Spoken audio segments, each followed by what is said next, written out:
Assalamualaikum warahmatullahi wabarakatuh. So, pada hari ini kita akan masuk mengenai bab 4 iaitu mengenai teori pembangunan seperti yang para pelajar boleh nampak di skrin sekarang. So, pada kelas yang lepas, pada kuliah yang lepas, kita telah membincangkan mengenai sistem pengurusan. Dan saya harap para pelajar boleh dapatlah sedikit informasi mengenai sistem pengurusan yang ada, iaitu sistem pengurusan Barat dan juga sistem pengurusan Islam. Seperti yang kita tahu, perbezaan di antara sistem pengurusan Barat dan juga sistem pengurusan Islam adalah daripada kaedah ataupun prinsip yang digunakan pakai. Di mana dalam sistem pengurusan Barat itu sendiri, mereka menggunakan kaedah-kaedah yang kita kata yang telah termaktub, iaitu teori yang telah diwujudkan oleh manusia itu sendiri. Berbeza dengan kita kata sistem pengurusan Islam, di mana kita lebih kepada sifat-sifat manusia itu sendiri dan bagaimana manusia itu patut bereaksi di dalam sesuatu perkara. Contohnya that's why dalam sistem pengurusan Islam kita ada keadilan, amanah dan syura. So itu antaranya lah perbezaan di antara sistem pengurusan Islam dan sistem pengurusan Barat. So pada hari ini kita akan tengok mengenai teori pembangunan Barat. Di dalam teori pembangunan Barat ni, kalau para pelajar boleh tengok di buku pada muka surat 50, sebenarnya adalah terdapat kita kata saya dah buat macam dalam bentuk point lah. Yang pertama, kalau kita tengok pembangunan Barat ni, pembangunan adalah perkembangan pesat sains dan teknologi. So, bila kita cakap development, pembangunan, sebenarnya orang akan kaitkan dengan teknologi. Tetapi pembangunan pesat ini membawa kepada masalah pembangunan masyarakat. Nanti kita akan lihat kerana dalam teori Barat ni, mereka lebih kepada material punya pembangunan. Bila kita kata pembangunan daripada sudut material, so mereka lupakan pembangunan dalam diri masyarakat itu sendiri. Dan terdapat dua konsep pembangunan yang diguna pakai. Ianya telah menjadi perhatian sarjana dan juga pembuat dasar kerana masalah pembangunan dapat dilihat. Masalah dapat dilihat seiring dengan pembangunan. So dekat sini kita boleh lihatlah. Dua konsep tersebut akan diterangkan dalam slide yang seterusnya. Kerana apa? Kalau kita lihat kerana pembangunan yang sedia ada tu tidak kita kata memberikan impak kepada pembangunan dalam diri masyarakat itu. So itu adalah masalah lah kepada sarjana Barat. So kita akan lihatlah, ini adalah konsep pembangunan Barat. Di mana terdapat dua konsep pertama. Yang pertama adalah konsep sekular seperti yang para pelajar boleh tengok dekat sini. Yang kedua adalah konsep spiritual. Konsep sekular dianjurkan oleh dua falsafah. Iaitu mereka ada falsafah yang berbeza lah. Pertama adalah humanism liberal dan humanism Marxist. Benda ni ada di dalam buku juga, buku surat yang sama saya sebut tadi, iaitu buku surat 50. Di mana kedua-duanya berasal daripada dualism kehidupan lah. Di mana mereka ni bila kita dualism adalah pengasingan. Dunia akhirat tu asing. Dan kita tengok kat sini falsafah sekular ni dia lebih kepada kehidupan di dunia. Di mana diasingkan dan diabaikan kita kata elemen akhlak dan spiritual tu. So itu antaranya lah, di mana kalau kita lihat dekat sini konsep sekular ni adalah konsep dualism yang mengasingkan di antara spiritual iaitu dalaman manusia dan juga kita kata kehidupan kat dunia. So that's why kita kata kehidupan ataupun konsep sekular yang digunakan dalam pembangunan Barat ni lebih terarah kepada kehidupan dunia semata-mata. Lebih kurang macam itulah, kehidupan dunia semata-mata. Manakala konsep spiritual pula dianjurkan bagi mengimbangi kehidupan dunia dan akhirat. Kerana konsep sekular itu dilihat gagal kerana bila negara tu membangun tapi masyarakatnya tak membangun. Di mana kes kecurian masih tinggi, di mana kes bunuh masih tinggi, kes-kes jenayah masih tinggi dan sebagainya. Okey, maksudnya sampah masih dibuang merata-rata. Itu maksudnya pembangunan manusia, kemanusiaan. Okey, tapi dalam masa yang sama, negara-negara membangun ini dilihat telah banyak, kita kata, menara-menara tinggi, kemudian kita kata banyak teori-teori ataupun kita kata masalah-masalah kesihatan yang dapat diselesaikan. Tetapi daripada segi kemanusiaan, akhlak dan spiritual tu tak ada. Okay, itu sekular. Okay, that's why diorang come out dengan konsep spiritual pula. Okay, diorang menganggap bahawa untuk mengimbangi ataupun untuk kita kata mengurangkan masalah tadi, so diorang buat konsep spiritual supaya kehidupan dunia dan akhirat itu dapat diimbangkan. So oleh itu bila dunia akhirat ada, so akhlak pun akan selarilah dengan sosioekonomi. Okay, tapi kita lihat sebenarnya konsep spiritual ni adalah konsep yang telah digunakan dalam Islam. Okay, sebelum konsep barat keluar. Sebab Islam memang kita kata dah tunjuk bahawa kalau dalam apa-apa, tak kisahlah pengurusan ataupun pembangunan, pentingnya ada imbangan di antara dunia akhirat. Okay, maksudnya bukan sahaja daripada sudut kita mengejar dunia, tapi juga kita mengejar akhirat. Okay, itu antaranya lah konsep spiritual tadi. Okay, so ini adalah pembangunan barat. Okay, definisi pembangunan barat daripada C. Eliot pada tahun 1972. Pembangunan dihasilkan melalui kadar pertumbuhan yang tinggi berasaskan proses penitikan ke bawah. Okey, proses penitikan ke bawah ni adalah daripada atas ke bawah. Dia melibatkan semua orang lah. Okey, itu maksud dia. Okey, maksudnya satu titik daripada atas, okey, titik-titik dia akan ke bawah. So, dia melibatkan semua orang yang ada. Okey, kalau si Eliot ni,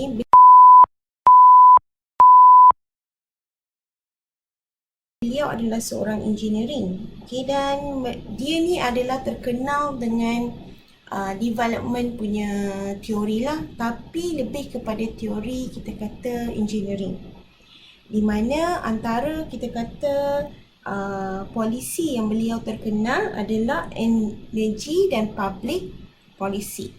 Okay, maksudnya penggunaan tenaga dan juga orang awam punya polisi lah. So si Eliot ni sangat famous lah. Okey, manakala menurut G. Piaget dan Arrow pada tahun 1977, beliau mendefinisikan pembangunan barat sebagai modal yang mencukupi dan teknologi moden yang membawa kemajuan dan membasmi kemiskinan. Okey, maksudnya kita lihat di sini adalah kita nak ke arah teknologi moden, okey, kita akan ke arah pembangunan itu, ke arah kemajuan yang kita nak tu. Okay, dalam masa yang sama, sepatutnya teknologi dan kemajuan itu dapat membasmi kemiskinan. Itu teori awal mereka. Teori awal mereka yang sama. Kalau kita tengok apa yang C. Eliot cakap dan juga yang apa G. Piaget dan Rowe cakap, bendanya sama. Maksudnya kita nak kadar pertumbuhan yang tinggi. Kita nak kemajuan yang tinggi. Penitikan yang ke bawah tu maksudnya melibatkan semua orang.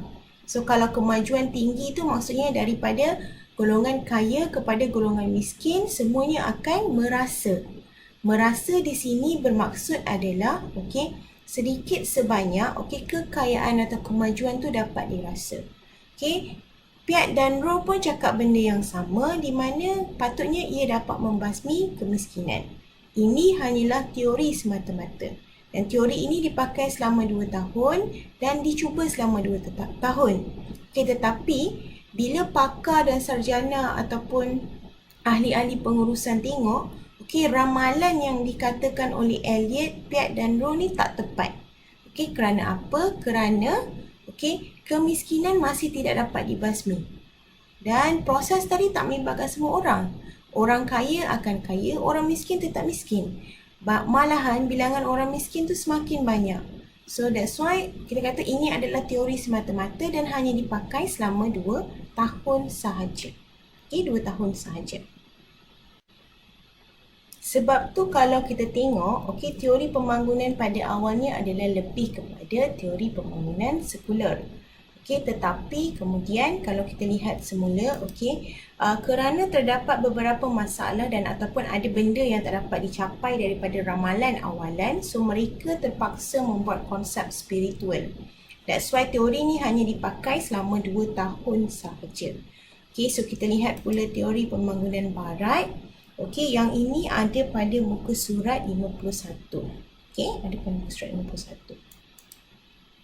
Okey, kalau kita lihat pada muka surat 51, ini antaranya lah. Saya dah pendekkan sedikit dan buat dalam bentuk slide. Okey, kalau kita lihat sebenarnya sarjana barat ni lebih kepada idea kemajuan semata-mata lah. Okey, para Yunani kuno sudah membicarakan mengenai politik dan masyarakat pada awalnya. Okey, antaranya adalah J.B. Bury pada tahun 1920 dan juga Robert Nisbet pada tahun 1980. Yang ni awal lah, okey, yang telah membincangkan mengenai politik dan masyarakat. Okey, antara persoalan yang ditanya, okey, tentang kemajuan ataupun pembangunan ni adalah pertama, bentuk masyarakat apa yang ingin dicapai dalam kemajuan. Okey, kalau kita kata kita nak negara maju, masyarakat, adakah masyarakat maju? Masyarakat maju tu bagaimana definisi dia? Okey, dan apa yang perlu dicapai untuk mencapai definisi maju, masyarakat maju dan juga negara maju tersebut. Okey, yang kedua persoalan tanya, bagaimanakah kemajuan diukur? Adakah menerusi bangunan-bangunan yang tinggi ataupun menerusi kita kata pendapatan per kapita negara ataupun bagaimana? So mereka nak lihat juga, okey, kita kata kayu ukur kemajuan tu bagaimana kita nak ukur sesuatu negara tu maju atau tidak. Okey, so kita akan tengoklah. Okey, yang pertama kita akan tengok teori pembangunan barat daripada sudut pandang sosial. Okey, dalam teori pembangunan barat daripada sudut pandang sosial ni pada muka surat yang sama, iaitu pada muka surat 51. Okey, yang ni Okey, saya besarkan skrin supaya para pelajar boleh tengok. Okey, menurut Estes pada tahun 1998, okey, Beverly dan Sheridan pada tahun 1997, Minard dan Kohn pada tahun 1987 dan Pandi pada tahun 1891. Yang ni yang kita kata sebagai citation. So ini adalah kita kata sarjana ataupun individu yang mengatakan tentang pembangunan barat. So saya letak semua nama mereka dalam kajian mereka menerusi buku mereka. Ini yang diorang cakap lah. Okey, sebenarnya pembangunan ni adalah, pembangunan sosial ni adalah satu konsep yang sangat luas. Okey, antara 4 sebab yang diletakkan oleh mereka, okey, mereka ni semua mengatakanlah ada 4 sebab yang utama. Okey, yang pertama adalah skop lebih besar. Okey, skop lebih besar. Okey, yang kedua kalau kita lihat dekat sini pada muka surat 51 ada diterangkan, okey, aktiviti pembangunan sosial merangkumi skop yang lebih besar daripada perkembangan individu. Kerana rangkumannya melibatkan perkembangan geopolitik dunia. Okey, bila kita cakap macam kat sini adalah sebenarnya sosial itu bukan sekadar individu sahaja. Sosial itu adalah masyarakat, bila masyarakat negara, bila negara tu dunia. Dia ke arah itu. So itu yang dimaksudkan dengan sosial. Okey, dan kemudian yang kedua, poin yang kedua yang saya tulis kat sini adalah bidang disiplin dengan perspektif yang berbeza. Okey, penerangannya adalah, okey, kita kena mengambil kira bidang disiplin yang setiap satunya ada pandangan ataupun perspektif-perspektif yang berbeza. Okey, sebab kita cakap tadi sosial bukan tertumpu kepada individu sahaja, tetapi dia tertumpu kepada masyarakat, negara, okay, kemudian dunia dan sebagainya. Dan juga bila kita lihat dekat sini, individu bukan sekadar satu disiplin. Okay, bukan sekadar sosial daripada sudut akhlak, sosial daripada sudut etika. Dia ada disiplin-disiplin yang berbeza.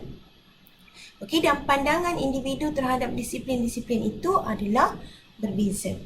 Okay, dan yang ketiga adalah inisiatif pembangunan sosial adalah terlalu kompleks. Okey, kerana ia mempunyai inisiatif-inisiatif untuk mengintegrasikan ekonomi, sosial, politik dan budaya yang merentas pelbagai tahap pembangunan. So bila kita cakap pasal social development ataupun pembangunan sosial itu sendiri, Okey, kita dapat lihat kat sini, kalau kita nak membangunkan sosial, dia juga akan kita kata synchronize, menarik perkara-perkara lain untuk membangun. Kita tak boleh sekadar membangun sosial saja.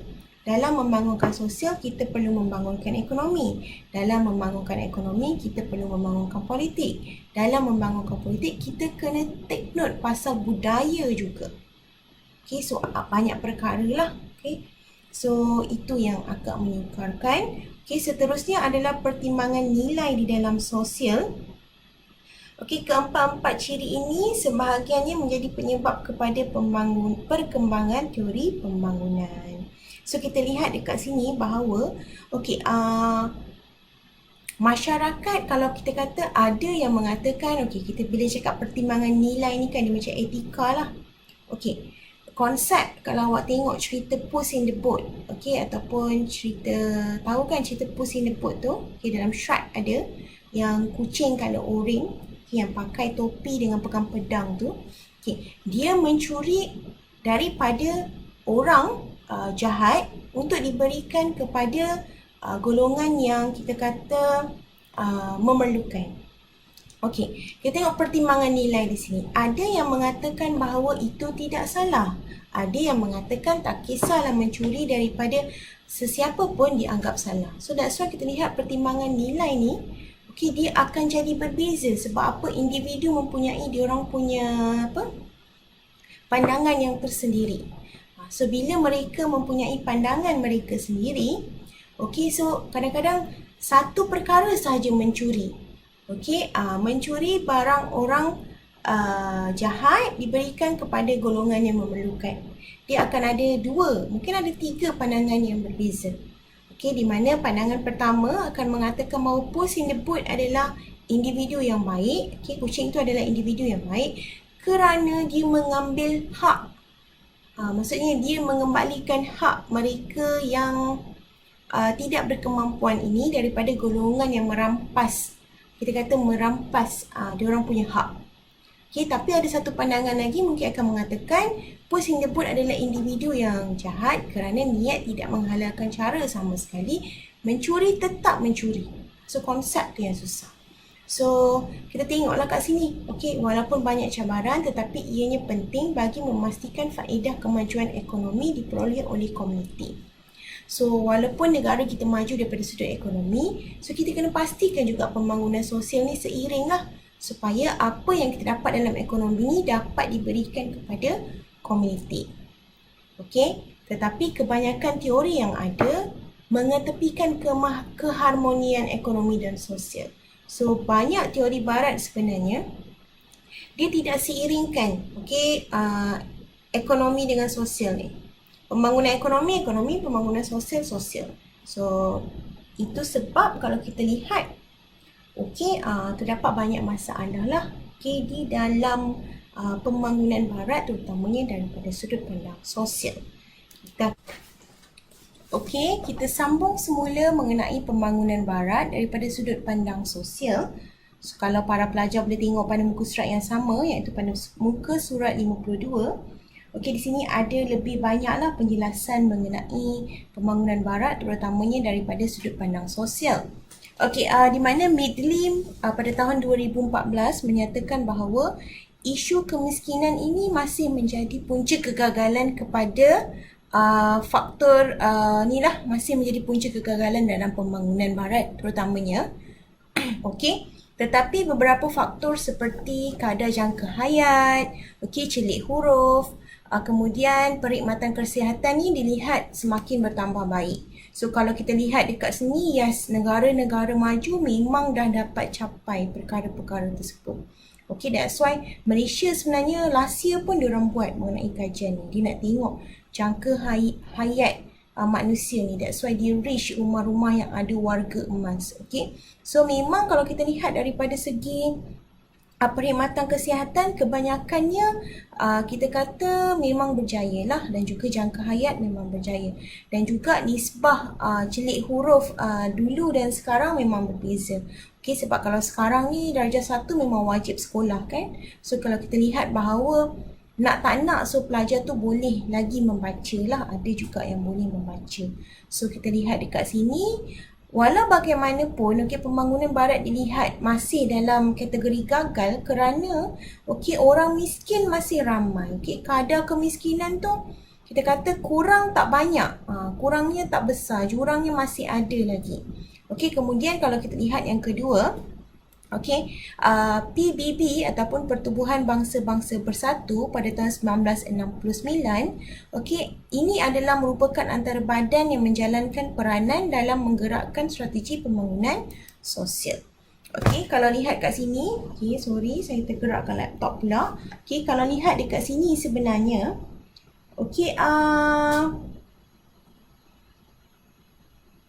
usaha ini boleh dilihat daripada definisi pembangunan sosial oleh PBB untuk menghapuskan kemiskinan dan menggalakkan pembangunan sosial seiring dengan perkembangan ekonomi. Itu berada pada perenggan yang kedua dalam muka surat 52.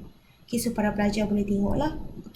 Maksudnya PBB ni bertindak sebagai badan yang nak hapuskan kemiskinan lah. So bukan sekadar kita nak buat perkembangan ekonomi sahaja ataupun pembangunan ekonomi sahaja berada pada tahap yang paling tinggi, tapi dalam masa yang sama, pembangunan sosial ataupun perkembangan sosial ini hendaklah diletakkan seiring dengan perkembangan ekonomi. Itu yang dimaksudkan oleh Pertubuhan Bangsa-Bangsa Bersatu. So itu adalah sebenarnya kalau kita lihat dekat sini, PBB memang nak menghapuskan kemiskinan. Kita tak nak negara maju tetapi daripada sudut kemiskinan rakyat tu masih ada, masih tinggi. So kita akan lihat pula pada ayat, iaitu pada paragraf yang ketiga, yang ini adalah ayat kita kata potongan daripada apa yang dikatakan oleh PBB dalam muka surat yang sama, iaitu muka surat 52. The greater capacity of social system, social structure, institution, services and policy to utilize resources to generate favorable change in level of living interpreted in the broad sense as related to accepted social value and a better distribution of income, wealth and opportunities.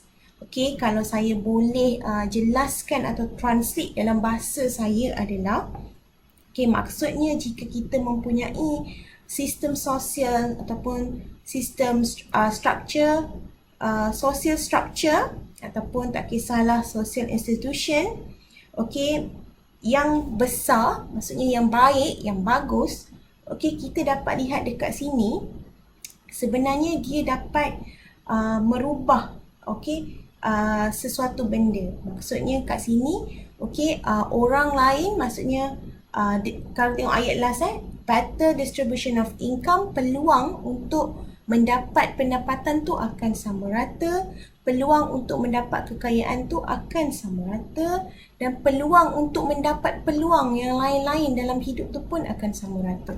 Maksud peluang kat sini adalah peluang mendapatkan kesihatan yang baik, peluang untuk mendapatkan, kita kata, pendidikan yang baik dan sebagainya.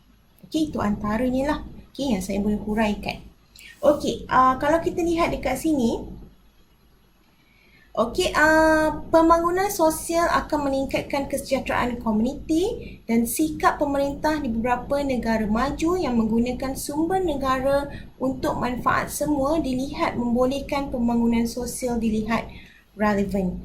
Dekat sini kalau kita lihat sebenarnya, jika pemerintah menggunakan sumber pendapatan negara, sumber yang didapat daripada pembangunan ekonomi ke arah pembangunan sosial, so sebenarnya boleh dilihat relevan. Apa yang kita nak capai, daripada sudut pandang manusia itu sendiri, diri manusia itu sendiri dapat dicapai sebenarnya. So menurut PIVA pada tahun 1977, kunci pembangunan sosial inilah, kalau yang pertama integrity, TI kat situ bukan TY, dia automatic. Yang kedua, matlamat serta institusi sosial dan ekonomi adalah seiring. Kemudian kemungkinan terdapat perubahan struktur perubahan struktur seperti reformasi tanah, status wanita atau akses kepada peluang itu dapat diberikan.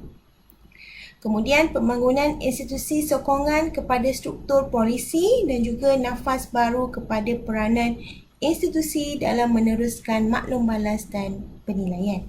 Itu antara maksud integriti lah. Itu antara maksud pembangunan sosial ataupun kita kata apa yang perlu ada dalam pembangunan sosial menurut pandangan PIVA. Okay, dia lihat dekat sini bahawa integriti itu perlu ada dalam diri manusia. So sebagai pemerintah, sebagai kita kata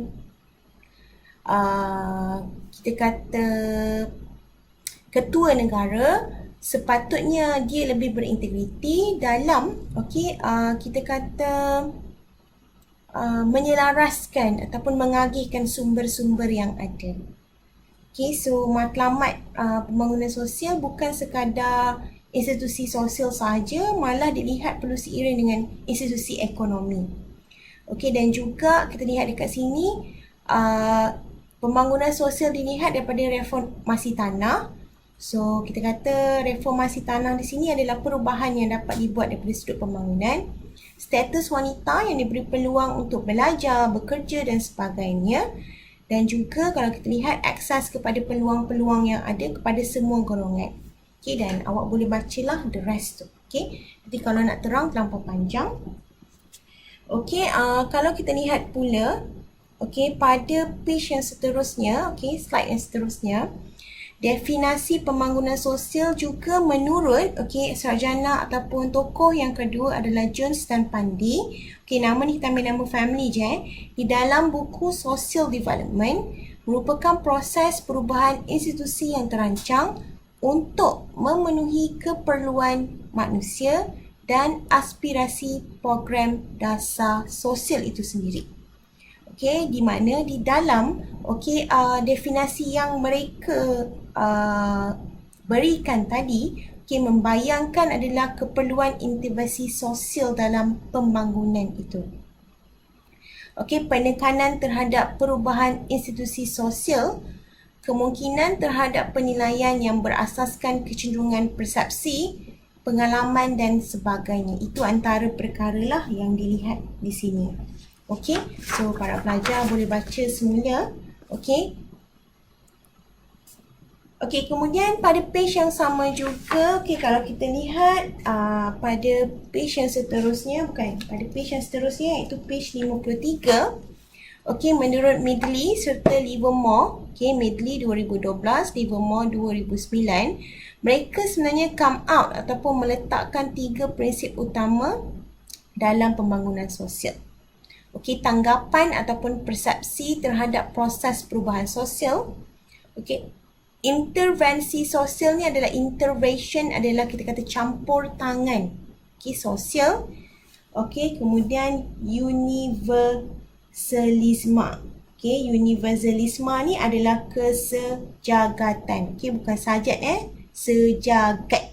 Kata dasar kesejagatan ni adalah sejagat. Okey, maksudnya boleh digunakan oleh sesiapa sahaja. Okey, bukan sajat tapi sejagat. Okey, kemudian sarjana barat melahirkan strategi bagi pembangunan barat. Antaranya strategi yang diorang buat adalah strategi pengeluaran ekonomi, strategi agihan semula, strategi perlindungan sosial, strategi cara ketiga dan strategi pelaburan sosial.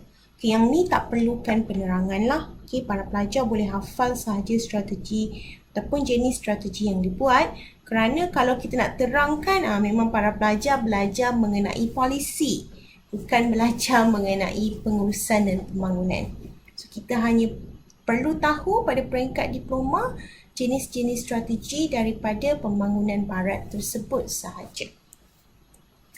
Okey, kemudian kita masuk pula teori pembangunan barat daripada sudut pandang ekonomi.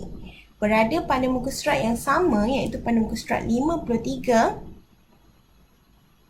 Okey.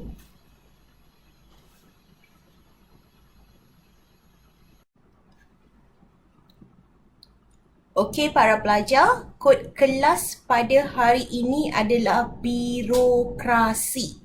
Okey, birokrasi. B-I-R-O, okey, K-R-A-S-I. Birokrasi. Iaitu teori yang telah diperkenalkan oleh Max Weber. Okey, dan juga saya ada satu soalan yang perlu para pelajar jawab nanti. Saya akan post. Okey, adakah para pelajar berminat untuk meneruskan pembelajaran menggunakan kaedah video online begini ataupun menggunakan Google Meet?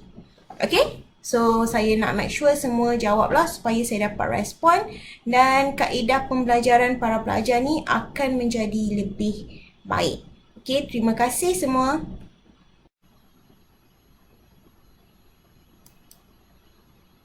Okey, kita lihat kat sini pembangunan barat, okey, daripada sudut pandang ekonomi. Okey, yang pertama adalah pembangunan ekonomi adalah satu siri kegiatan ekonomi yang menyebabkan bertambahnya daya pengeluaran ekonomi pada keseluruhan serta daya pengeluaran ekonomi pada pekerja biasa dan meningkatkan nisbah pekerja berbanding dengan jumlah penduduk. Okay, dia samalah macam kita nak tengok kat sini, jumlah pekerja tu nisbah dia akan lebih daripada jumlah penduduk lah. Itu antaranya lah. Okey, itu adalah yang kita kata mengenai ekonomi ataupun pembangunan ekonomi. Okey, yang penting daya pengeluaran ataupun produktiviti itu meningkat lah. Okey, dan bila daya produktiviti itu meningkat, so kita kata pekerja biasa pun akan meningkat. Okey, dan kalau kita lihat di sini, okey, sebenarnya pembangunan ekonomi ini adalah merupakan proses dinamik yang melibatkan perubahan struktur. Di mana kalau kita tahu perkataan dinamik ni dasarnya adalah berubah-ubah. Okey, so dia boleh berubah mengikut apa-apa jenis kita kata perubahan struktur yang ada. Okey, dengan proses ini, kemajuan pesat dan berterusan dapat dihasilkan. Okey, dengan proses ini, kemajuan pesat dan berterusan itu dapat dihasilkan kepada semua. So, kita dapat lihat kat sini. So, bila berlaku satu perubahan, so kita kata pembangunan ataupun proses tu boleh berubah. So, kemajuan tu akan berterusan, dia tak akan stop. Sebab kita tidak mahu berubah. Okey, perubahan sebenarnya dia memerlukan satu tempoh masa yang lama lah dan agak panjang. Okey, dan bagi membolehkan masyarakat mengawal perkara ini dengan lebih berkesan. So, sebenarnya memang perubahan ataupun kita kata changes dalam hidup tu memerlukan satu tempoh yang agak panjang lah. Kalau dalam Islam sendiri kita faham bahawa perkataan istiqamah. Okay, kalau hari ni kita sembahyang subuh awal waktu, esok belum tentu lagi. So, that's why kita kata perubahan itu dia akan berlaku dalam satu tempoh yang sangat panjang. Okay, kalau bulan lepas kita sembahyang tahajud tiap-tiap malam, bulan ni belum tentu lagi.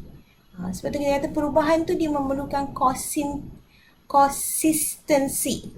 Maksudnya tetaplah sama je dia punya pergerakan. That's why kalau kita kan baca 40 hari, insya-Allah dia akan jadi lembut di lidah kita. Perubahan tu kalau kita lakukan selama 40 hari berturut-turut, barulah kita akan kata jadi habit. Tapi itu pun masih memerlukan kita kata ketekunan. Okey, dia tak boleh lepas 40 hari tu kita stop dengan harapan kita akan buat sendiri.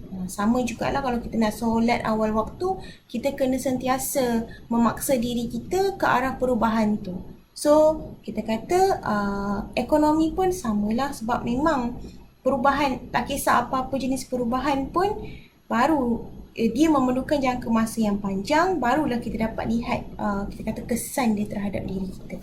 Dia tak boleh simply kita buat sekali, kita nak tengok perubahan. Contohlah kita tahu bahawa kalau kita nak mengawal makan kita untuk kurangkan berat badan, so kita baru buat sehari, semalam aku dah diet dah, tak turun pun berat badan, tak boleh. Sebab perubahan dalam mengurangkan berat badan tu dia perlu konsisten. Bila kita kata konsisten tu mungkin perlu dilakukan lebih daripada sehari.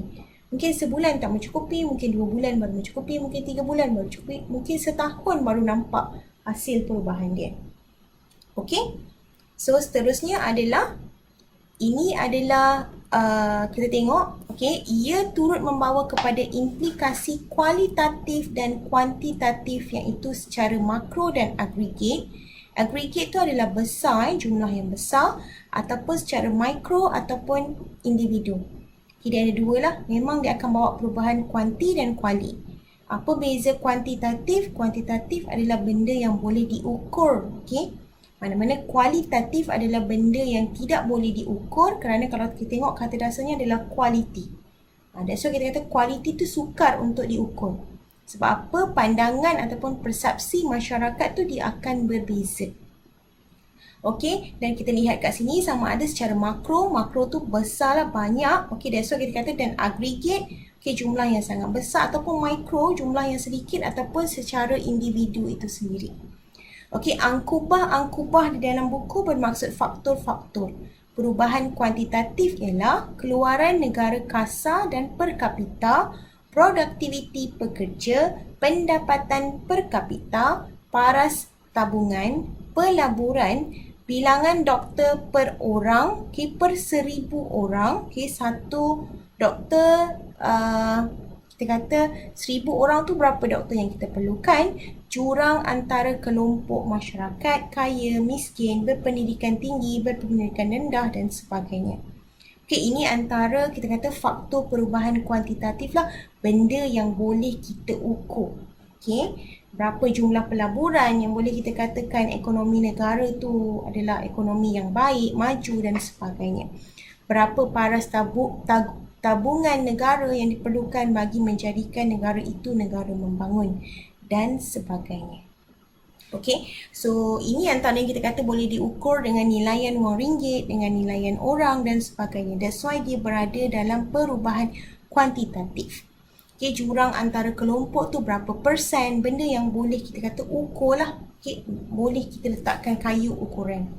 Okay, perkara yang boleh diletakkan kayu ukuran ni selalunya di dalam kuantitatif. Okay, di dalam kuantitatif. Okey, seterusnya faktor perubahan kualitatif ialah, contohnya macam keharmonian negara, kegembiraan masyarakat dan perkara-perkara lain, iaitu perkara-perkara yang tidak boleh diukur dengan jumlah orang dan sebagainya. Okey, yang sukarlah untuk kita ukur, yang tiada kayu pengukur.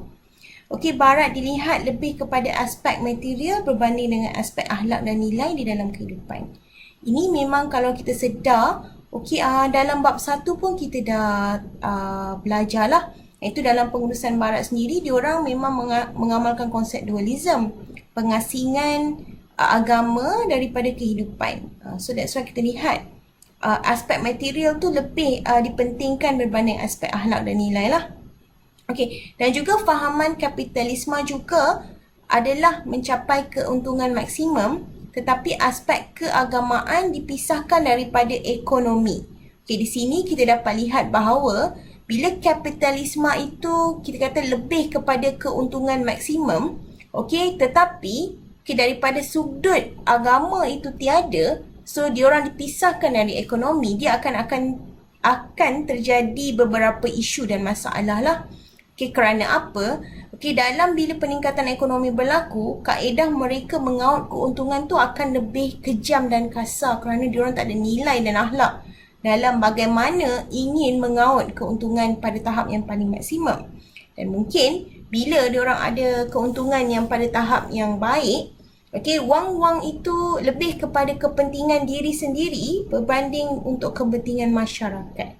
Itu antaranya lah yang kita kata flawless ataupun lompong di dalam pembangunan barat daripada sudut pandang ekonomi ni.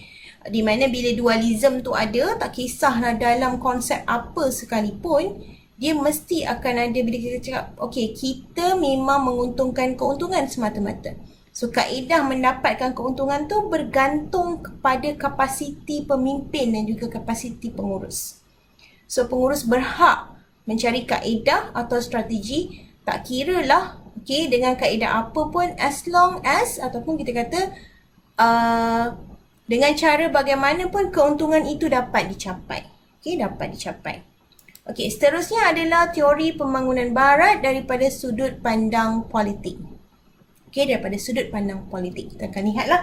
Yang ni ada di muka surat 54. Okey, kalau para pelajar boleh tengok pada muka surat 54. Okey, so kita akan lihatlah satu-satu.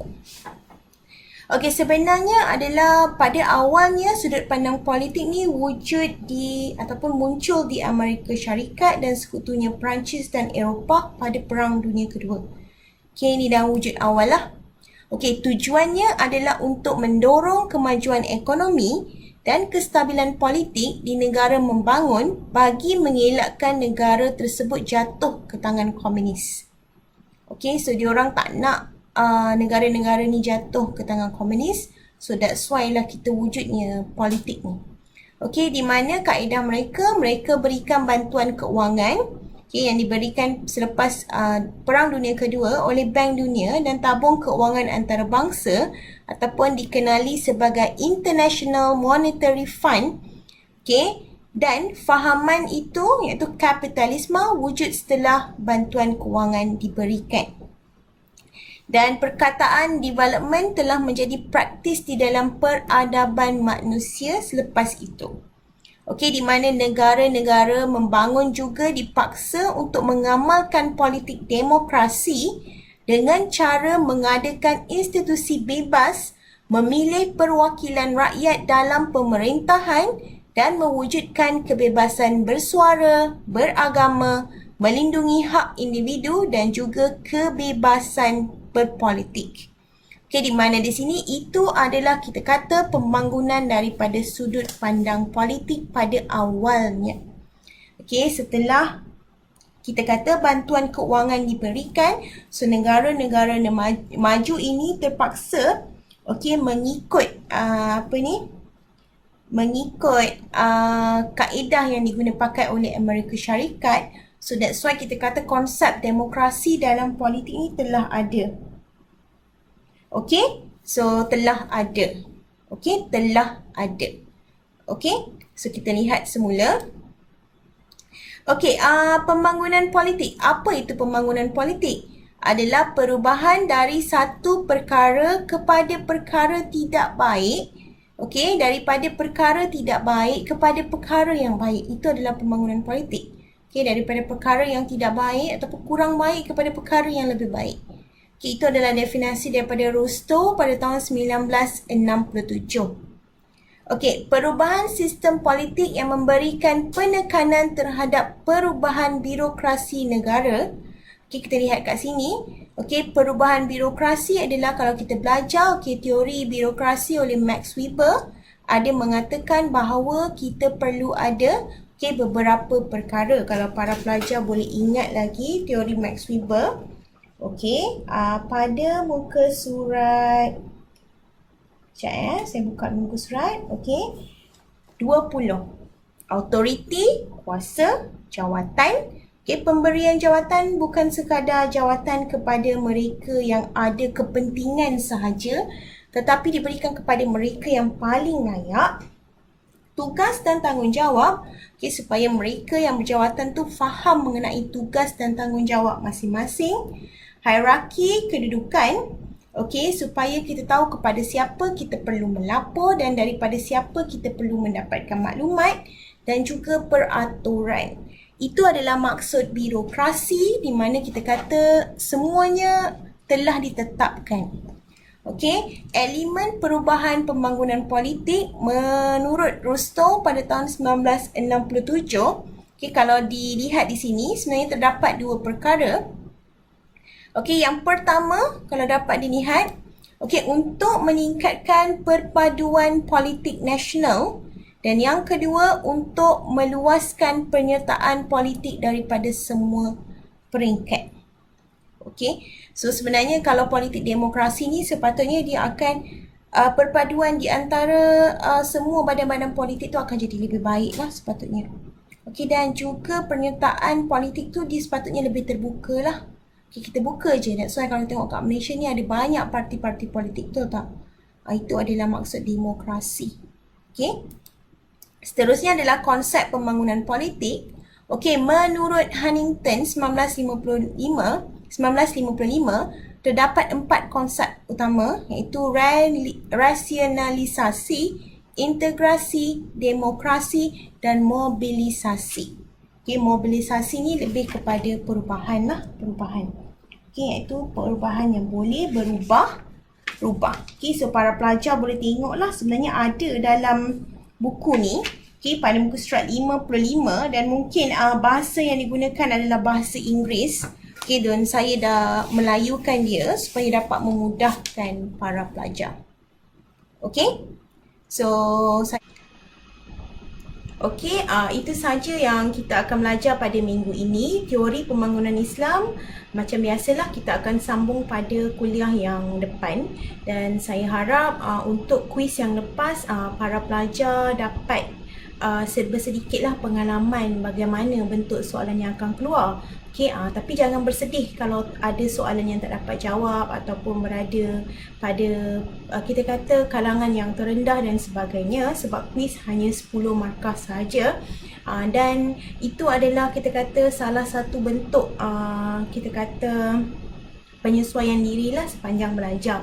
Okay, kalau dulu sekolah kita ada midterm exam, tapi dia selalu berlaku di pertengahan tahun. Tapi yang ini hanya berlaku pada minggu ketiga. Rasa macam baru je masuk belajar dah kuis. Okay, so jangan risau. Saya nak para pelajar fokus dekat ujian pula. Sebab kalau ujian dia ada lagi banyak bab, 1 hingga 6 bab, dan juga markah yang diperuntukkan tu lebih banyak daripada kuis. So bila dah tengok bentuk-bentuk soalan objektif yang akan keluar tu, saya rasa para pelajar boleh nampak lah apa bentuk ataupun apa soalan yang selalu ditanya oleh para pensyarah. Okey, dan juga saya nak ingatkan study wise. Okay, study wise mungkin belajar daripada awal tu akan membantu. Saya dah cakap dalam kaedah pembelajaran. So mungkin kaedah pembelajaran secara grup tu akan berkesan kepada para pelajar dan mungkin juga tidak. So cari kaedah yang paling sesuai lah supaya para pelajar boleh biasakan diri dengan pembelajaran di universiti ni. Okay? So kalau ada yang tak faham, kita akan buat ruangan Google Meet nanti supaya saya boleh buka kepada para pelajar untuk tanya kepada saya soalan berkaitan dengan bab-bab yang saya dah buat video lah, supaya kita dapat buat review lah. Okey, dan saya nak ucapkan juga good luck untuk pembentangan yang akan berlangsung pada minggu ni, dan moga para pelajar buat yang terbaik lah. Okey, so saya pernah bagi tips kan, buka Pinterest, tengok booklet. Okey, tengok booklet yang ada kat Pinterest. Dekat situ para pelajar boleh dapat idea lah macam mana nak buat company profile ataupun booklet yang bagus daripada segi design, warna, tema, jenis tulisan dan sebagainya. Okey, so kalau nak tulisan, okay, katalah guna Photoshop ataupun guna Illustrator ataupun guna Word ataupun guna PowerPoint, tulisan boleh download dekat Dafont. Okey, DAFONT, Dafont. Okey, bagi yang guna Canva tu memang tak boleh lah, tapi bagi yang cuba guna Microsoft Office, Microsoft PowerPoint, boleh cari tulisan yang cantik-cantik kat Dafont, kemudian download sahaja. So automatic dia akan berada dalam sistem ataupun komputer kita. Okay, so saya harap sedikit sebanyaklah apa yang saya berikan tips kepada para pelajar ni dapat membantu. Kalau tengok pun saya cuba sediakan slide daripada minggu kedua sampai sekarang menggunakan slide yang sama, tema dia, supaya para pelajar boleh nampak. Dan slide-slide ni pun saya cari atas talian lah, di mana saya nak supaya pembelajaran kita ni bukan sekadar mesmerizing mata sahaja, telinga dan sebagainya. Okay, sebelum saya bergerak kepada lebih berbilan yang tak masuk akal. So itu sajalah untuk hari ini. Okay, Assalamualaikum warahmatullahi wabarakatuh. Okay, bye.